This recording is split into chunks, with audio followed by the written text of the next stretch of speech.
I'm Ivy, 32 years old, and I never thought I'd be spending Christmas Eve homeless, thrown out by my own father, all because I refused to give him money for his latest investment scheme. What my family didn't know was that I owned a $68 million tech company. For years, they ignored my accomplishments, dismissed my career, and only reached out when they needed something. That Christmas dinner changed everything. Before I tell you how I went from being homeless on Christmas to becoming a tech millionaire, let me know where you're watching from in the comments. And don't forget to subscribe if you want to hear more stories about overcoming family betrayal. I grew up in a middle-class suburb of Boston in a family that looked perfect from the outside. My father Thomas worked in banking and ruled our household with strict traditional values. He was emotionally distant, but had very specific ideas about what success looked like. My mother, Catherine, was a former teacher who quit her career to raise us. She was a people pleaser by nature, always deferring to my father's opinions and decisions to keep the peace. My brother Jackson was 3 years older than me and was the golden child of the family. He was a football star in high school, popular with everyone, and followed my father's career path into finance. My sister Allison was 2 years younger, beautiful and socially skilled, always conforming perfectly to our parents' expectations. Then there was me, the middle child never quite fitting the mold. In our family, achievements were measured by very traditional standards.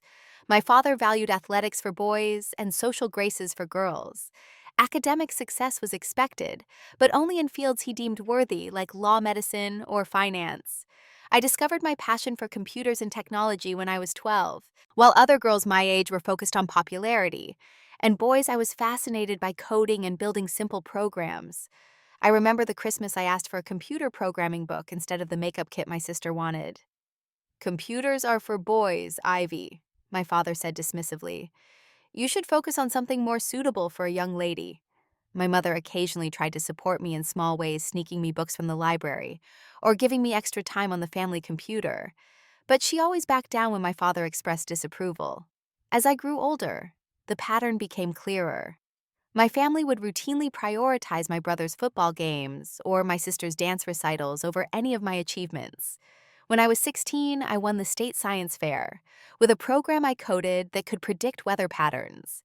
It was a significant accomplishment that could have helped with college applications. "We can't make it honey," my mother said apologetically over the phone. "Jackson has a championship game the same day.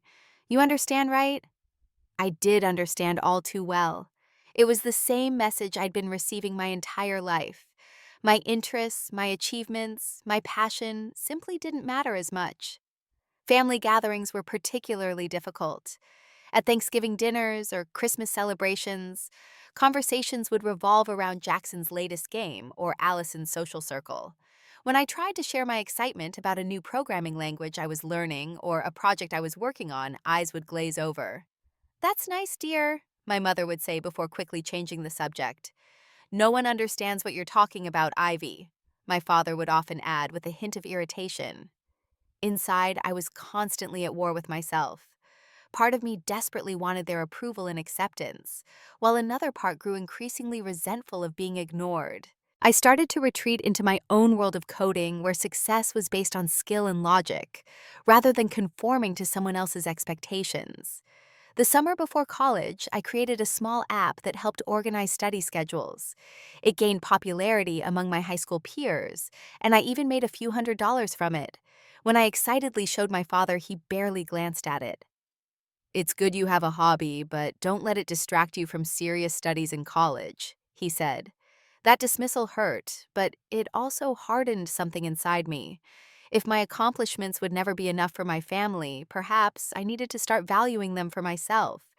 The painful reality was that I was invisible in my own home, existing in the shadows of my siblings. While they received praise and attention for fitting into the boxes our parents created, I was the square peg being forced into a round hole, and no matter how I tried, I never quite fit. This dynamic shaped me in ways I wouldn't fully understand until years later, creating a hunger for validation that would drive me but also wound me deeply. Even in everyday moments, the disparity was clear. When Jackson brought home B grades, there were celebrations. When I brought home straight A's in advanced classes, it was simply expected. When Allison was asked to the prom by the most popular boy in school, my parents took dozens of photos and framed them. When I was selected for a prestigious summer coding program at Harvard, my achievement was acknowledged with a distracted, "That's nice," from my mother, and a grunt from my father, who was busy watching my brother's game highlights. This invisibility taught me to work quietly to achieve without fanfare, and to find value in my work rather than in others' recognition of it. It was a painful lesson, but one that would eventually serve me well, though the journey there would be filled with heartache and disappointment. My senior year of high school, I was accepted to MIT with a substantial scholarship. It should have been a moment of family pride, but instead, it became another battleground. Boston University is a perfectly good school and much more affordable, my father argued. You don't need MIT to get a degree in whatever computer thing you want to study. It's computer science, Dad, I corrected him, trying to keep my voice steady. And MIT is the best school in the country for it. Plus, I got a scholarship. Not a full ride, he countered. And Boston is expensive. We're not wasting money on this when there are perfectly good state schools. The argument went on for weeks. Eventually, it became clear that if I wanted to attend MIT, I would be doing so without financial support from my parents, despite the fact that they had fully funded Jackson's business degree at Dartmouth and were saving for Allison's future education. I moved to Cambridge with my scholarship, 2 part-time jobs, and student loans to cover what the scholarship didn't. My parents drove me to campus, dropped off my few belongings, and left within an hour, eager to get back for Jackson's welcome dinner at his new investment firm. Those first few months at MIT were challenging, but also liberating. For the first time, I was surrounded by people who shared my passion for technology and understood what I was talking about. My roommate looked at me with confusion when I explained that my family didn't value computer science. But it's like the most important field right now, she said. Your parents don't get that. They've never tried to, I replied. In my sophomore year, I met Professor Diana Jenkins, who would become my first real mentor. She noticed my work in her advanced algorithm class and asked me to stay after one day. You have a remarkable mind for this, Ivy, she told me. The way you approach problems is unique. Have you considered where you want to take these skills after graduation? I was momentarily stunned. No one had ever talked about my coding abilities as something valuable, something that could lead to a meaningful future. Professor Jenkins not only recognized my talent, but actively nurtured it, connecting me with industry contacts and encouraging me to pursue more ambitious projects. Under her guidance, I developed my first significant app during junior year, a tool that helps streamline research workflows for academic settings. It gained attention beyond our campus, and a small tech blog even wrote about it. I printed the article and mailed it to my parents, hoping finally for some recognition. My mother called after receiving it. "That's wonderful, honey," she said, her tone distracted. "Listen, can we talk about Jackson's engagement party next month? We need you to contribute $200 toward the gift." It was in a required entrepreneurship class that I met Zach Williams, who would become my best friend and eventual business partner. We connected instantly over our shared vision for technology that could solve real-world problems. While other students were creating simple apps for class credit, Zach and I stayed up late in dorm rooms and university labs, building something we believed could change how small businesses handled inventory management. "Your algorithm is brilliant," Zach told me one night around 3 a.m. as we debugged our prototype. "I've never seen anyone think about data structures the way you do." His respect and appreciation for my skills formed the foundation of our partnership. We became inseparable, our complementary talents creating something greater than either of us could have achieved alone. When family holidays became too painful, I started spending them with Zach's family, who welcomed me and actually asked questions about my projects, genuinely interested in my answers. By senior year, we had a working prototype of what would later become our company's flagship product. I was also preparing to graduate summa cum laude, an achievement I had worked incredibly hard for. I sent my parents an invitation to my graduation ceremony months in advance. 2 weeks before graduation, my mother called. "Honey, we're so sorry, but we won't be able to make it to your graduation," she said, not sounding particularly sorry at all. "Jackson just got a promotion, and they're having a special dinner that same weekend. You understand, right? It's such an important step in his career." I sat in silence, clutching the phone, the familiar pain washing over me. Of course I understood. I'd always understood. My achievements would always be secondary to my siblings. Sure, Mom, I finally said. I understand. The first truly significant holiday betrayal came during Thanksgiving of my senior year. I had made plans to visit home, bought an expensive last-minute flight since I had been working on our prototype until the day before. I was actually looking forward to sharing my graduation plans, and maybe, just maybe, having my family express some pride in what I had accomplished. 2 days before Thanksgiving, as I was packing my bag, my mother called. "Ivy, I'm sorry to do this, but we need to cancel your visit," she said. Cancel? Why, I already bought my ticket, I said, confused. Well, Jackson just found out he's getting a big promotion at the bank, and we're having a special celebration for him. The house is going to be full of his friends and colleagues, and we just don't have room. You understand, right? You can come for Christmas instead. I hung up the phone and sat on my bed in shock. Not only had they canceled on me at the last minute, but they had done so to celebrate my brother once again. The message couldn't have been clearer. I was an afterthought, someone who could be rescheduled or canceled when something more important came along. That was the moment when something changed inside me. The hope for family validation that I had carried for so long began to fade, replaced by a growing determination to succeed on my own terms.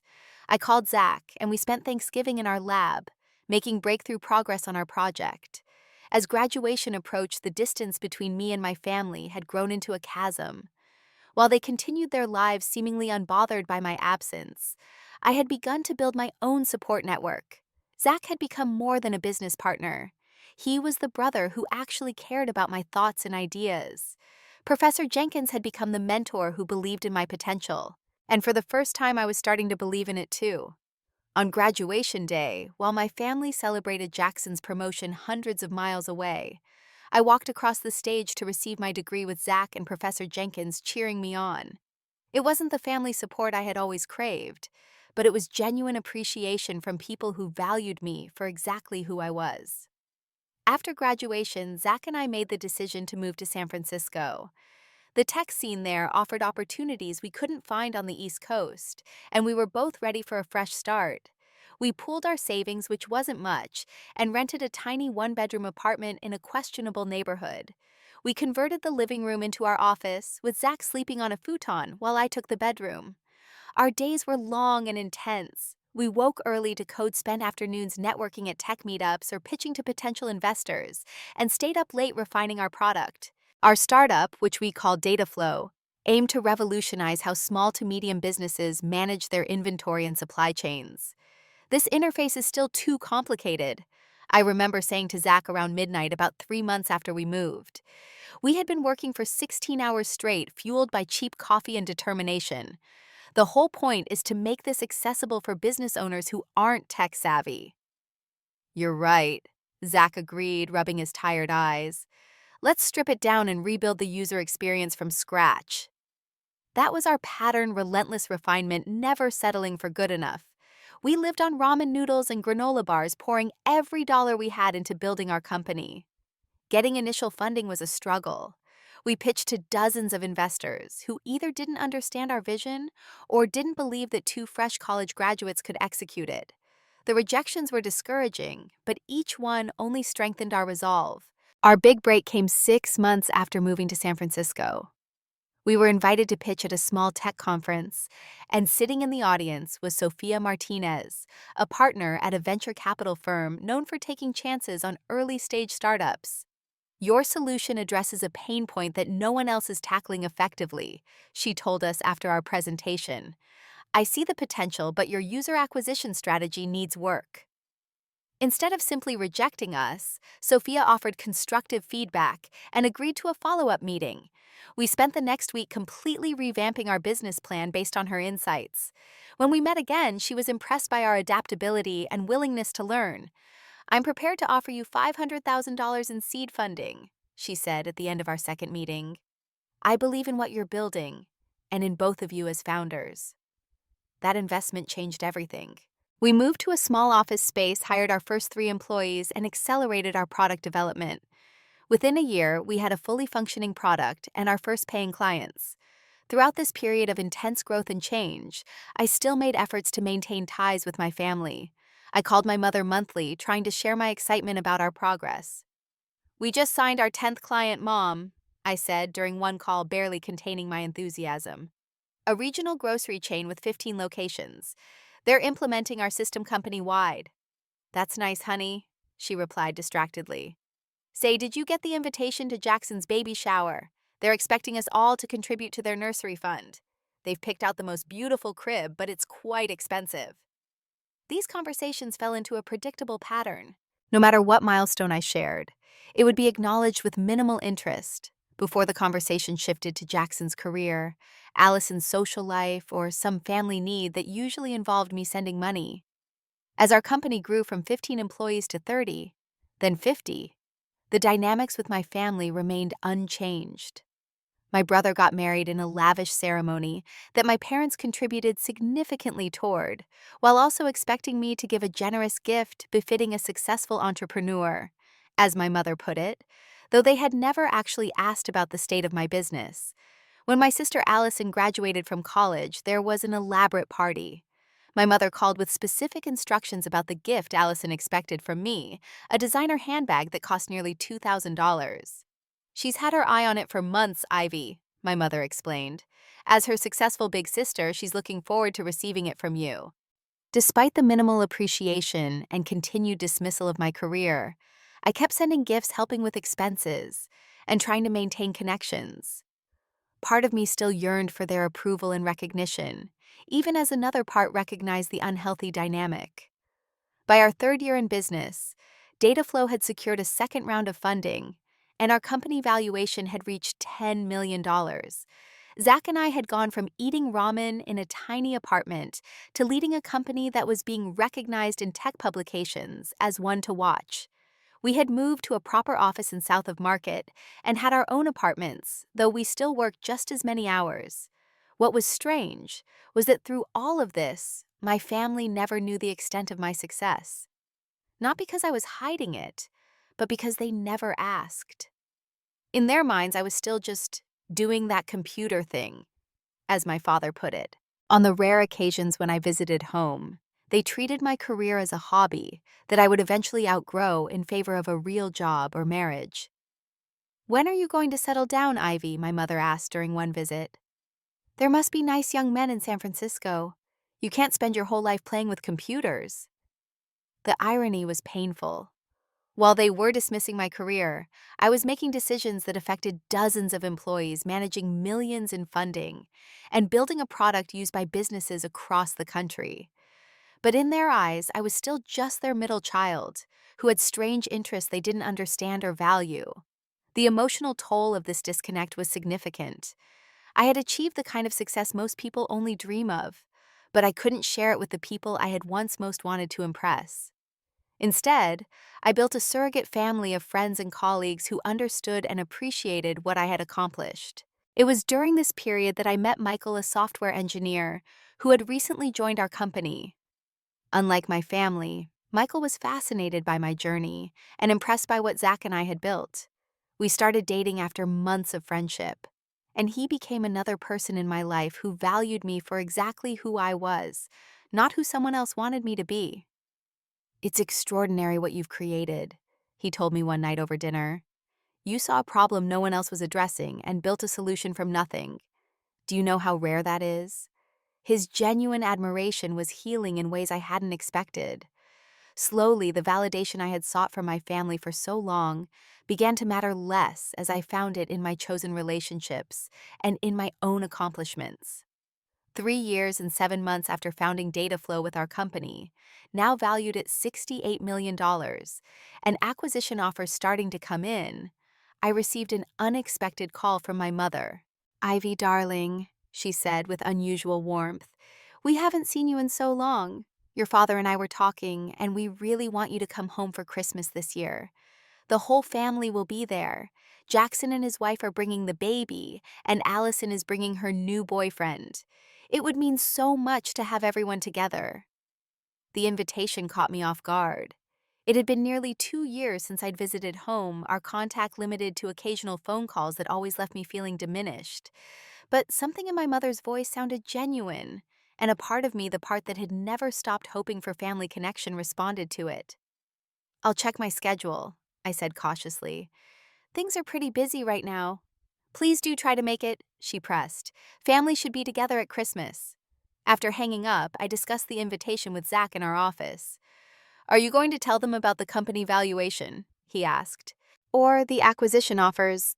I sighed, looking out at the San Francisco skyline from our 38th floor office. "I don't know. Every time I've tried to share my success in the past, they've either dismissed it or changed the subject." "Maybe it's time they know," Zach suggested. "You've built something incredible here, Ivy. You deserve recognition for that, especially from your family." That evening, I talked it over with Michael during dinner at his apartment. "I think you should give them one more chance," he said thoughtfully. "Go home for Christmas, see if anything has changed. If it hasn't, then at least you'll know you tried.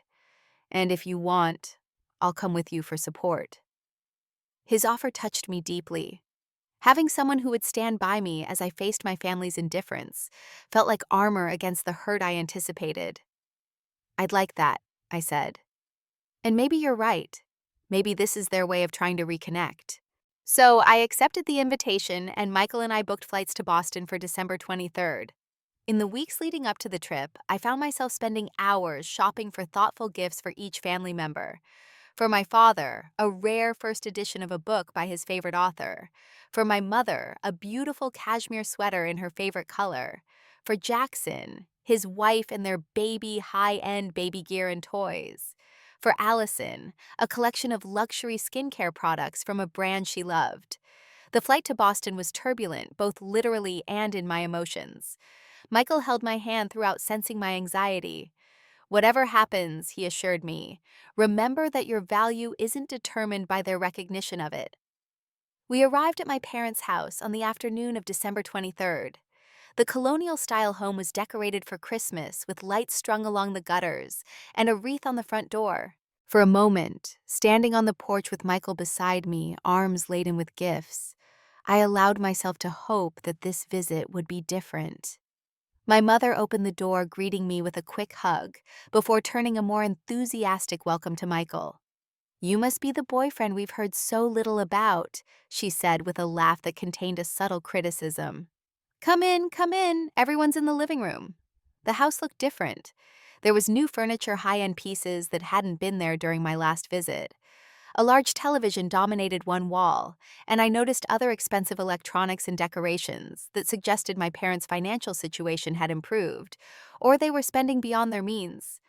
My father's greeting was cool, a brief nod before returning his attention to Jackson's baby, who was crawling on the carpet. Allison Eyre kissed my cheek before immediately engaging Michael in conversation, her interest in my boyfriend far exceeding her interest in me. Jackson and his wife Stephanie acknowledged us from the couch, but made no move to help with the gifts we were carrying. "Ivy tells us you're in computers too," Stephanie said to Michael with a slightly condescending smile. "Is that how you two met at her startup?" "Yes," Michael replied politely. "I joined Dataflow as a senior engineer about a year ago. The company's growth has been remarkable under Ivy's leadership." "Oh, that's still going on?" Stephanie looked surprised. "I thought that was just a post-college project. Jackson mentioned something about it once." I caught Michael's eye, seeing his barely concealed shock at how casually my professional life was dismissed. Before I could respond, my mother called us to help in the kitchen, effectively ending the conversation. As the afternoon progressed, I began to notice subtle hints about why I had really been invited. My father mentioned several times how property values in their neighborhood had skyrocketed, making their home a valuable asset, if only we had the capital to leverage it properly. My mother commented on Jackson's need for a larger house, now that they had a baby, lamenting the cost of real estate. The moment of clarity came when I accidentally overheard a conversation between my parents in the kitchen later that evening. I had gone to get more wine when I heard my name. "Have you asked Ivy yet?" my father was saying in a low voice. "Not yet," my mother replied. "I'm waiting for the right moment. We need to make her feel welcome first." "Well, don't wait too long," he said impatiently. We need to know if she can loan us the 50,000 before the investment opportunity closes next week. I'm sure she can, my mother assured him. She doesn't have a family to support, and she must have saved something from that business of hers, even if it's not much. I froze the wine bottle in my hand as the truth washed over me. This wasn't a reconciliation attempt. This wasn't about missing me or wanting family together for Christmas. This was about money. They needed $50,000, a sum they assumed I might have because I was single without dependents, not because they had any idea of my actual success. I returned to the living room, the conversation replaying in my head as I mechanically poured wine and tried to participate in the family discussions. Michael noticed my change in mood and squeezed my hand questioningly. I shook my head slightly, promising to explain later. The tension in the house built throughout Christmas Eve day. Jackson and Stephanie took over the conversation at every opportunity, detailing the challenges of parenthood, as if they were the first people to ever raise a child. Allison monopolized any remaining attention with stories about her new job at a fashion magazine and her boyfriend's family wealth. I watched my father observing all this with approval and pride, while barely acknowledging my presence. When I tried to engage him in conversation about a recent book he had mentioned enjoying, he answered in monosyllables before turning back to Jackson. By the time we gathered for Christmas Eve dinner, I felt like a stranger in my childhood home, more acutely aware than ever of my position as the family outsider. And now I understood why I had been invited. It stung even more. I wasn't wanted for who I was, only for what they thought I might be able to provide. The dining room table was set with the good china that only came out for special occasions.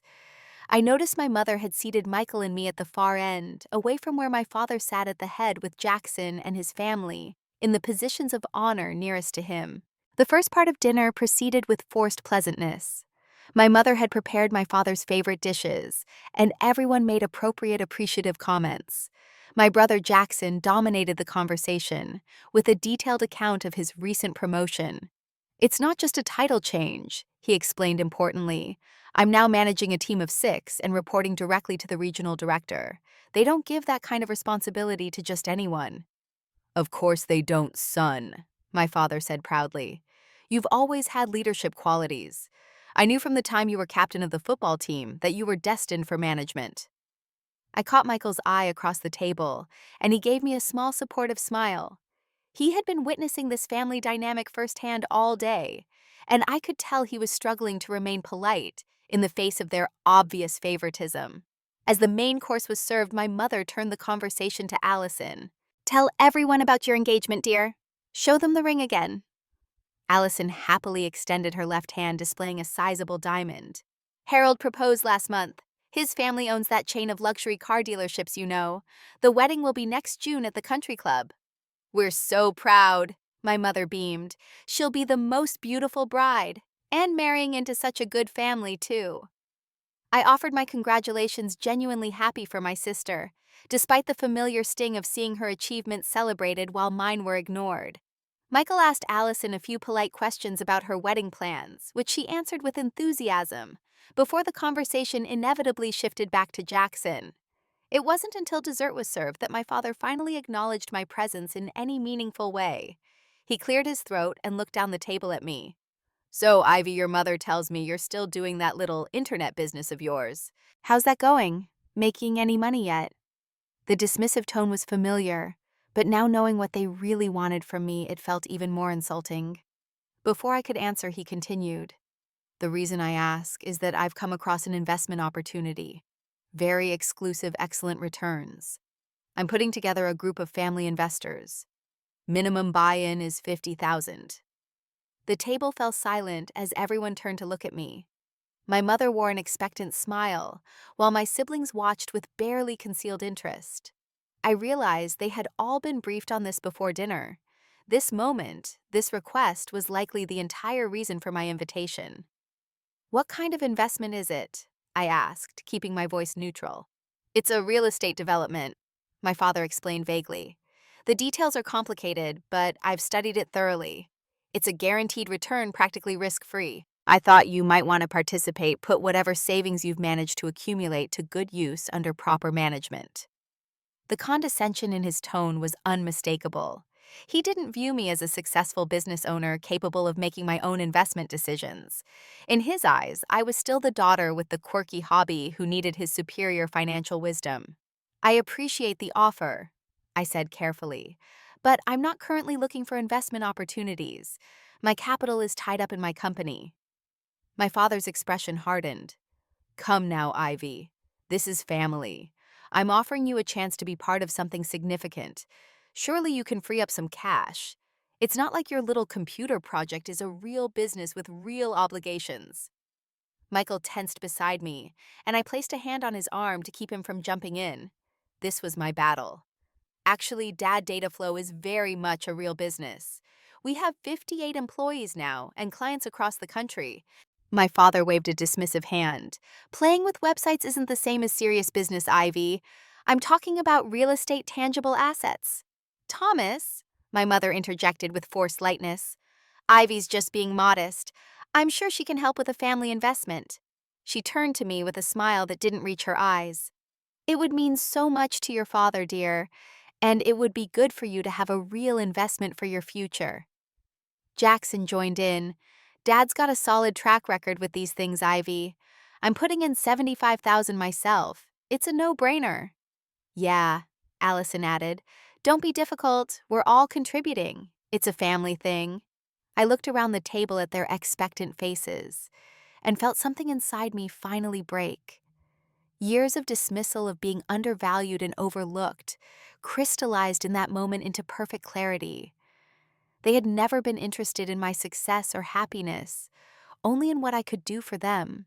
I'm sorry, I said, my voice steady despite the emotion welling inside me, but I'm not going to invest in something I know nothing about with no documentation based only on Dad's assurance that it's practically risk-free. That's not how I make business decisions. My father's face flushed with anger. Business decisions. What would you know about business decisions? You've been playing entrepreneur since college instead of getting a real job. If you had listened to me and gone into banking or law, you might understand the value of what I'm offering you. I understand value very well, I replied, feeling strangely calm. My company is currently valued at $68 million. We're considering acquisition offers that would make me personally worth over $20 million. So yes, I know something about business decisions. A stunned silence fell over the table. My mother's mouth literally dropped open. Jackson looked like I had slapped him. My father's expression cycled rapidly from shock to disbelief to anger. Don't be ridiculous, he finally sputtered. If that were true, we would have heard about it. Would you? I asked. When have you ever asked about my company? When have any of you shown the slightest interest in what I do? You've spent years dismissing my career as a hobby, never once considering that I might actually be successful. If you're so successful, Allison said with narrowed eyes, then $50,000 should be nothing to you. You're just being selfish. It's not about the amount, I explained, feeling the weight of years of built-up frustration. It's about respect. I'm not going to hand over money for an investment I know nothing about, especially when the request comes with the implication that my own business achievements are meaningless. My father pushed back from the table, his face now red with fury. After everything we've done for you, this is how you repay us. By refusing to help the family and making up ridiculous stories about your computer hobby. What exactly have you done for me? I asked quietly. You refused to help with my education. You've never supported my career. You didn't even come to my college graduation. Don't you dare take that tone with me in my house, my father thundered. If you're too selfish and ungrateful to help your family, then you can get out. Michael started to speak up. Sir, I think you're being unfair. Stay out of this, my father snapped at him before turning back to me. Well, are you going to contribute to this family for once in your life or not? I looked around the table at my family. My mother staring down at her plate, unwilling to defend me. Jackson and his wife exchanging uncomfortable glances, but saying nothing. Allison looking almost satisfied at my dressing down. With perfect clarity, I realized that nothing would ever change. No amount of success would make them value me. No achievement would ever be enough to earn their respect. And for the first time, I truly understood that I didn't need it anymore. No, I said, simply standing up from the table. I won't be investing in your scheme, and I think it's time for Michael and me to leave. If you walk out that door, my father said, his voice cold with fury, don't bother coming back. If you can't support this family when we need you, then you're no daughter of mine. The words should have devastated me. Instead, they felt like release, the severing of a chain I had carried for too long. Goodbye, then, I said, my voice steady. Michael, let's get our things. We left the dining room to a chorus of angry words from my father and weak protests from my mother. I quickly packed our overnight bags while Michael called for a taxi. Throughout it all, I felt strangely calm, as if I was watching the scene from outside myself. Not one of them came upstairs to ask me to stay to apologize, or even to try to understand my position. I could hear them in the dining room, my father's angry voice carrying through the house as he railed against my selfishness and delusions of grandeur. 20 minutes later, Michael and I walked down the stairs with our bags. The family had moved to the living room, but fell silent as we appeared. My mother made one last weak attempt. Ivy, don't leave like this on Christmas Eve. Your father didn't mean what he said. Yes, he did, Mom, I replied gently. He's made it very clear how he feels about me, how all of you feel. It's time I accepted that and stopped hoping for something that will never happen. So dramatic, Allison muttered, rolling her eyes. My father didn't even look at me, staring stonily out the window. Jackson started, if you're really as successful as you claim, but I cut him off. Goodbye, I said firmly, and walked to the door with Michael right behind me. The taxi was waiting outside its headlights, illuminating the falling snow. As we loaded our bags and got in, I looked back at the house one last time. Through the front window, I could see my family had already resumed their dinner. The empty spaces where Michael and I had been now closed, as if we had never been there at all. As the taxi pulled away, taking us into the snowy night, I felt both the weight of profound loss and, unexpectedly, the lightness of freedom. The taxi took us to the only hotel in town with vacancies on Christmas Eve, a modest place near the highway. Michael checked us in while I sat in the lobby, still in a state of shock from what had just transpired. When we got to our room, the reality of what had happened finally hit me. I sat on the edge of the bed and began to cry deep, wrenching sobs that came from a place of hurt I had suppressed for years. Michael sat beside me, holding me without speaking, just being present as I released decades of pain. I should have known, I said when I could finally speak. The invitation was never about wanting me there. It was always about what they could get from me. I'm so sorry, Ivy, Michael said, his voice gentle but with an undercurrent of anger on my behalf. The way they treated you was inexcusable. I cried until I had no tears left, then lay exhausted on the hotel bed staring at the ceiling. I've spent my whole life trying to earn their approval, their love. Nothing was ever enough. That's on them, not you, Michael said firmly. Anyone who can't see your worth, your brilliance, your kind heart, that's their failure, not yours. We ordered room service, neither of us having finished the dinner that had ended so disastrously. As we ate, I began to process what had happened more clearly. You know what's ironic, I said.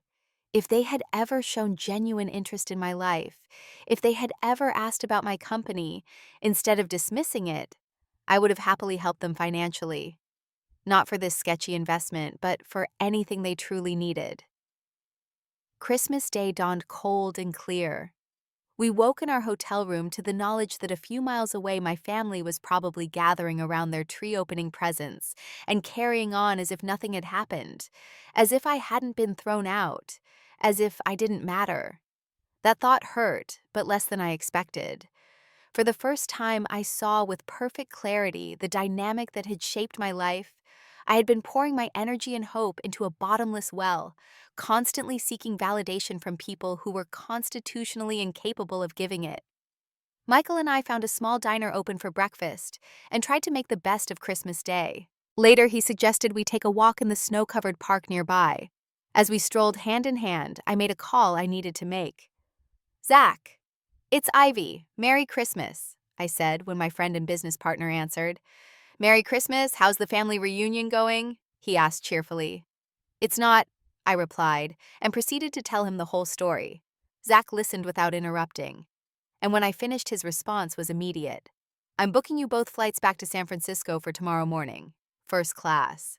And Ivy, I'm so sorry they couldn't see what I've always seen in you. What everyone at Dataflow sees an extraordinary person who deserves so much better. His support, like Michael's, was unwavering and helped strengthen my resolve. By the end of Christmas Day, I had made a decision.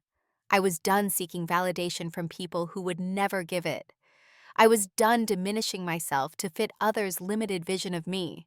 I was done with the cycle of hope and disappointment that had defined my relationship with my family.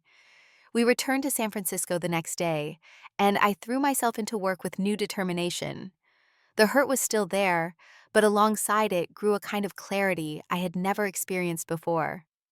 I met with our company's legal team in early January to discuss the potential acquisition offers more seriously. What's changed? Our lead counsel asked, noticing my new decisiveness. Last month you were hesitant about selling. I've realized it's time for a new chapter, I said simply. The acquisition talks accelerated with the highest offer rising to $75 million. As we moved through due diligence, I also began working with a therapist to process the grief and betrayal I felt about my family. You're mourning the family you wanted, not the family you had, my therapist observed during one session. The family you wanted would have celebrated your success, supported your dreams, and loved you unconditionally. That's not the family you were given. Those words hit home. I had been holding on to a fantasy, hoping that somehow my parents and siblings would transform into the loving, supportive family I had always craved. Accepting that this would never happen was painful, but also freeing. I also took practical steps to establish boundaries. I changed my personal phone number and email address, sharing the new contact information only with trusted friends. I instructed our company receptionist to block calls from my family members to my office. I set up filters on my email to direct any messages from them to a separate folder that I could check when I felt emotionally prepared to do so. Michael continued to be my rock throughout this period. One evening in February, as we walked along the San Francisco waterfront, he stopped and turned to me. I've watched you these past weeks how you've handled something that would break many people with such grace and strength, he said, taking both my hands in his. I've never met anyone like you, Ivy, and I want to spend my life with you if you'll have me. He knelt down right there by the bay with the Golden Gate Bridge in the distance and proposed. Through happy tears, I said yes. This man who had seen me at my lowest moment, who had witnessed my family's rejection firsthand, and still looked at me with such love and admiration, was offering me a chance to build something new, a family based on mutual respect and genuine love. As winter turned to spring, I continued building what I came to think of as my chosen family. Zach and our colleagues at Dataflow, Michael and his warm, welcoming parents, who immediately embraced me, friends who appreciated me for who I was, rather than what I could do for them. For the first time, I was surrounded by people who saw my value and celebrated my success instead of dismissing it. One particular evening stands out in my memory. Zach organized a surprise dinner at one of San Francisco's best restaurants to celebrate the 3-year anniversary of Dataflow's first major client signing. As I looked around the table at the faces of our original team members, all of whom had taken a chance on our vision and worked tirelessly to make it a reality, I felt a profound sense of belonging. To Ivy, Zach toasted, raising his glass, the most brilliant, determined, and compassionate leader I've ever known. None of this would exist without you. As everyone raised their glasses, smiling at me with genuine affection and respect, I realized I had found what I had been seeking all along. Not just success, but recognition from people whose opinions actually mattered. People who saw me clearly and valued what they saw. In late March, the news of Dataflow's acquisition by a major tech corporation broke in the Wall Street Journal and Forbes. Both publications ran profiles of the company, with my photo appearing prominently alongside Zach's. The articles detailed our journey from MIT students with a prototype to founders of a $68 million company that had revolutionized inventory management for thousands of businesses. I knew it was only a matter of time before my family saw the news. Sure enough, within days, my old email account and neglected social media profiles were flooded with messages from them. My father's communications oscillated wildly between anger at being deceived about my success and clumsy attempts at reconciliation. My mother sent tearful voicemails pleading for me to call her. Jackson and Allison suddenly discovered an intense interest in my career and life, peppering their messages with references to how proud they had always been of their brilliant sister. I read and listened to these messages from an emotional distance that would have been impossible for me just months earlier. Their sudden change in attitude when confronted with public evidence of my success only confirmed what I had always suspected, but had been unwilling to accept their interest in me, was conditional based not on who I was as a person, but on what I could do for them. After careful consideration and several sessions with my therapist, I decided to respond with a single, carefully crafted email addressed to all of them. I've received your messages following the news of Dataflow's acquisition. For years, I tried to share my journey with you, but was consistently met with dismissal and disinterest. My success was not sudden, nor was it hidden. You simply never cared enough to ask or listen. The events of last Christmas made it clear that I am only valued in this family for what I can provide, not for who I am. Going forward, I need to prioritize relationships that are built on mutual respect and genuine care. I wish you all well, but I cannot and will not resume contact without acknowledgement of the hurt that has been caused and significant changes in how we interact. For now, please respect my need for distance. I signed it simply Ivy and sent it, then blocked their email addresses. It was the hardest and healthiest boundary I had ever set. With the acquisition finalized, I found myself in a position I had never imagined, financially independent, beyond my wildest dreams, and professionally respected in my field. I used part of my newfound wealth to establish a foundation supporting young women in technology, particularly those from backgrounds where their interests might be dismissed or undervalued as mine had been. We provided scholarships, mentorship, and seed funding for female-founded tech startups. The foundation quickly became my passion project. At our first major fundraising event, I shared my story publicly for the first time, speaking about the challenges of pursuing a path without family support and the importance of creating alternative support systems. Success shouldn't have to be lonely, I told the audience. Every young woman with a dream deserves champions who believe in her vision and especially when traditional support systems fail. The response was overwhelming. Women approached me afterward with tears in their eyes, sharing their own stories of having their ambitions dismissed by family members or teachers or bosses. I realized that my personal pain could become purposeful if it helped others feel less alone in similar struggles.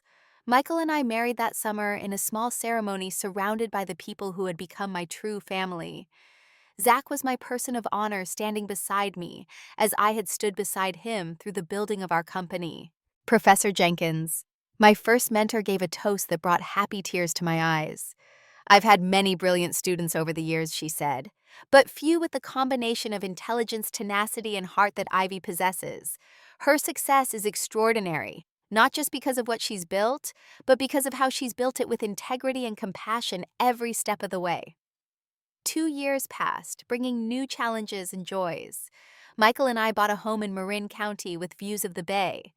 I continued my work with the foundation, while also serving as an advisor to several startups. We began discussing having children, both excited about creating the kind of loving, supportive family neither of us had experienced growing up. During this time, my mother was the only family member I established limited contact with. After 6 months of silence following my email, she wrote me a letter. A real handwritten letter that showed more genuine reflection than I had ever witnessed from her. I failed you, she wrote. I prioritized keeping peace with your father over supporting my daughter. I watched him dismiss your talents and dreams, and instead of defending you, I became complicit in that dismissal. There is no excuse for this, only deep regret, and a request for forgiveness I know I haven't earned. We began with occasional emails, then phone calls. Our relationship was different now, more honest and with clear boundaries. She visited once without my father, staying in a hotel rather than our home, respecting the distance I still needed. During that visit, she saw my life, my work, my marriage with new eyes, finally seeing me as I was, rather than who she or my father had wanted me to be. My father never acknowledged his role in our estrangement. In his mind, I was still the ungrateful daughter who had withheld financial help and then flaunted my success to embarrass the family. Jackson eventually sent a grudging congratulatory email about the acquisition, but made it clear he expected our relationship to immediately return to normal, with no accountability for the past. Allison occasionally reached out, usually when she wanted something, unable to understand why her sudden interest in my life didn't erase years of dismissal. I maintained my boundaries with all of them, a practice that became easier with time. The desperate need for their approval that had driven me for so many years gradually faded, replaced by confidence in my own worth and appreciation for the genuine connections I had built. On particularly difficult days, usually around holidays or family milestones, Michael would remind me of how far I had come. "Look at the life you've created," he would say. "Look at the people who love you for exactly who you are. Look at the women whose lives you're changing through your foundation. That's the true measure of success." He was right. The greatest gift I had given myself was walking away from those who couldn't see my worth and toward those who could. In doing so, I had found what I had been seeking all along, not validation from others, but the confidence to validate myself. Have you ever had to walk away from people who couldn't see your value? Share your experiences in the comments below. Sometimes the family we choose values us more than the family we're born into, and that's okay. If this story resonated with you, please subscribe, and share it with someone who might need to hear it. Remember, your worth isn't determined by others' recognition of it. Thank you for listening to my story, and may you find the courage to build a life filled with people who truly appreciate you for who you are.